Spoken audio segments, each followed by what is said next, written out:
ডাকসু ঘিরে প্রচারণায় ব্যস্ত সময় পার করছেন প্রার্থীরা, ভোটারদের দিচ্ছেন নানা প্রতিশ্রুতি। এ নিয়ে আরো জানাতে ঢাকা বিশ্ববিদ্যালয় থেকে যুক্ত হচ্ছেন সহকর্মী শাহাদাত অব্র। অব্র, জানাবেন যে প্রচারণা আজকে কেমন দেখছেন এবং প্রার্থীরা কি বলছেন?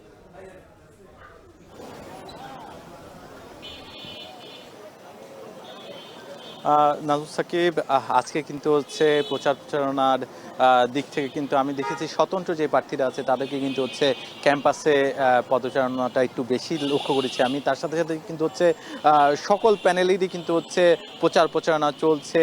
যেমনি ছাত্রদল সমর্থিত প্যানেল সকাল থেকেই তাদের প্রচারণা চালাচ্ছে।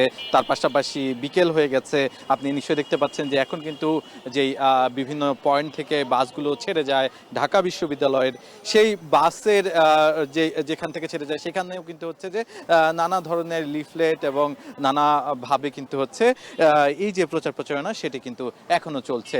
আমি যদি আরেকটু বলতে চাই যে সকালের পরপর দুপুর থেকেই কিন্তু আমরা ঐক্যবদ্ধ শিক্ষার্থী জোটকে দেখেছি, তারা বিভিন্ন হলে হলে গিয়ে তাদের যে প্রচারণা সেটি চালিয়েছে। আজকে তারা গিয়েছিল জগন্নাথ হলে। এছাড়াও যদি অন্যান্য বাম সংগঠনের যে জোট, সেই জোট কিন্তু হচ্ছে আজকে পুরো যে হলপাড়া আছে সেই হলপাড়ায় কিন্তু হচ্ছে তাদের যে প্রচারণা আছে সেটি চালিয়েছে। তবে যে জিনিসটা তাদের মধ্যে উচ্ছ্বাস প্রকাশ করতে আমি দেখেছি সেটি হচ্ছে যে তারা বলছে যে ডাকসুকে যারা হচ্ছে বন্ধ করতে চেয়েছে তারা কিন্তু হচ্ছে ব্যর্থ হয়েছে, বরঞ্চ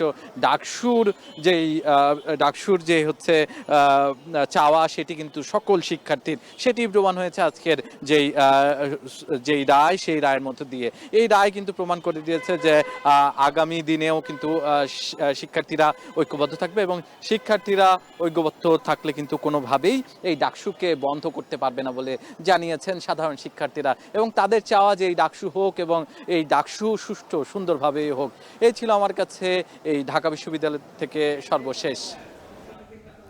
ডাকসু থেকে যুক্ত ছিলেন শাহাদাত অব্র, জানাচ্ছিলেন সবশেষ প্রচারণার খবর।